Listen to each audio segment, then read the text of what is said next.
Master को प्रणाम। महसूस करें कि मैं कृतज्ञ हूँ दिल से किसी को क्षमा कर देने की अपनी क्षमता के लिए। तो सच्ची क्षमा। एक दिन गौतम बुद्ध अपनी सभा में बैठे, जब वहाँ एक व्यक्ति आया जो उन पर बहुत क्रोधित था। उसका मानना था कि बुद्ध कुछ गलत कर रहे हैं, क्योंकि वे केवल लोगों को ध्यान कराते हैं और बड़ी संख्या में लोग उनका अनुसरण करने को आकर्षित हो रहे हैं।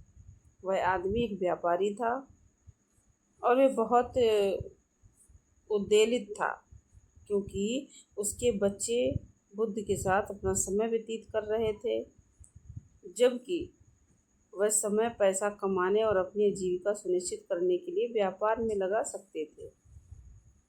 उसे लगता था कि दिन के 4 घंटे किसी ऐसे व्यक्ति के साथ बैठना जिसकी आंखें बंद रहती हैं, समय पूरी तरह से बर्बादी, और उससे क्या मिलेगा। इसीलिए वह बहुत परेशान था और उसने निश्चय कर लिया कि मैं इस बुद्ध को सबक सिखा कर रहूँगा।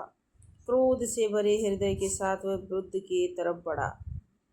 जैसे ही व्यक्ति बुद्ध के नज़दीक पहुंचा, उसके सभी नकारात्मक विचार गायब हो गए, लेकिन उसके भीतर का क्रोध शांत नहीं हुआ। वह क्रोध से कांप रहा था पर कुछ नहीं बोल पा रहा था, क्योंकि वह अपनी भावनाओं को शब्दों में व्यक्त करने में असफल था। उसने बुद्ध के चेहरे पर थूक दिया। बुद्ध बदले में मुस्कुरा दिए। बुद्ध के साथ बैठे उनके शिष्य गुस्से से भर गए। वे आगे आकर इस हरकत के लिए जवाब देना चाहते थे, लेकिन बुद्ध की उपस्थिति ने उन्हें ऐसा करने की अनुमति नहीं दी। उन्हें विश्वास ही नहीं हो रहा था कि कोई बुद्ध के साथ इतना निंदनीय व्यवहार कर सकता है, लेकिन कुछ कह नहीं पाए और वह आदमी भी वहाँ अधिक समय तक नहीं रुक सका। जब उसने देखा कि उसकी हरकत पर आसपास के लोगों की कोई प्रतिक्रिया नहीं आई, तो बुद्ध भी बदले में केवल मुस्कुराए।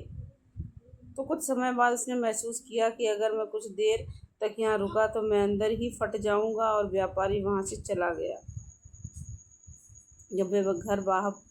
जब घर लौटा तो मुस्कुराते हुए गौतम बुद्ध की उस छवि को अपने दिमाग से नहीं मिटा सका। अपने जीवन में पहली बार किसी व्यक्ति से मिला था जिसने इस तरह से अपमानजनक कृत्य पर इतनी असाधारण प्रतिक्रिया दी हो। वह रात भर सो नहीं सका और उसके हृदय का रूपांतरण हो गया। वह बस कांप रहा था। उसे लग रहा था कि जैसे उसकी पूरी दुनिया उसके सामने ढह गई हो। अगले दिन वह व्यक्ति उठा और जाकर बुद्ध के चरणों में गिर पड़ा और बोला, कृपया मुझे क्षमा करो, मुझे नहीं पता था मैं क्या कर रहा हूँ। पर बुद्ध ने उत्तर दिया, मैं आपको क्षमा नहीं कर सकता। इस प्रतिक्रिया से बुद्ध के सभी शिष्य स्तब्ध रह गए। बुद्ध ने अपने जीवन में हमेशा ही बहुत दयालु रहे। उन्होंने अपने आश्रम में सभी को स्वीकार किया, चाहे उसका अतीत कुछ भी हो। और अब वह इस व्यवसायी से कह रहे हैं कि उसके व्यवहार के लिए क्षमा नहीं कर सकते। बुद्ध ने उन सभी को देखा और सभी को सदमे की स्थिति में पाया। उन्होंने समझाना शुरू किया, जब तुमने कुछ किया ही नहीं तो तुम्हें क्षमा क्यों करूं? तुमने क्या गलत किया? मैं तुम्हारे लिए व्यवहार के लिए क्यों क्षमा करूं? तुमने कुछ भी ऐसा नहीं किया। व्यापारी ने उत्तर दिया, कल एक व्यक्ति सभा में आया था। क्रोध में आकर उसने आपके मुंह पर थूक दिया। मैं वही व्यक्ति हूँ। बुद्ध ने कहा, वह व्यक्ति अब यहाँ नहीं है जिस पर कल तुमने थूका था। यदि मैं कभी उस व्यक्ति से मिलूँगा जिस पर कल तुमने थूका था, तो मैं तुमको क्षमा करने के लिए कह दूँगा। गौतम बुद्ध ने कहा, मेरे लिए वह व्यक्ति जो इस क्षण मेरे सामने खड़ा हुआ अद्भुत व्यक्ति है। तुमने कुछ भी गलत नहीं किया है। हम हमारे जीवन में किसी भी व्यक्ति को वास्तव में कब क्षमा करते हैं? सच्ची क्षमा तब होती है जब हम किसी व्यक्ति को क्षमा कर देते हैं और उसे पता भी नहीं चलता वो क्षमा किया जा रहा है।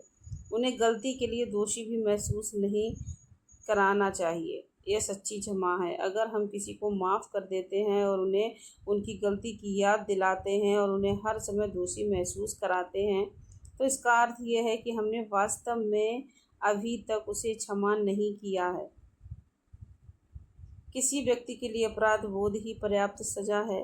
किसी के साथ एक कटु अनुभव के भावनात्मक बोझ से छुटकारा पाने का एकमात्र उपाय उसे दिल से भुलाकर क्षमा कर देना। धन्यवाद।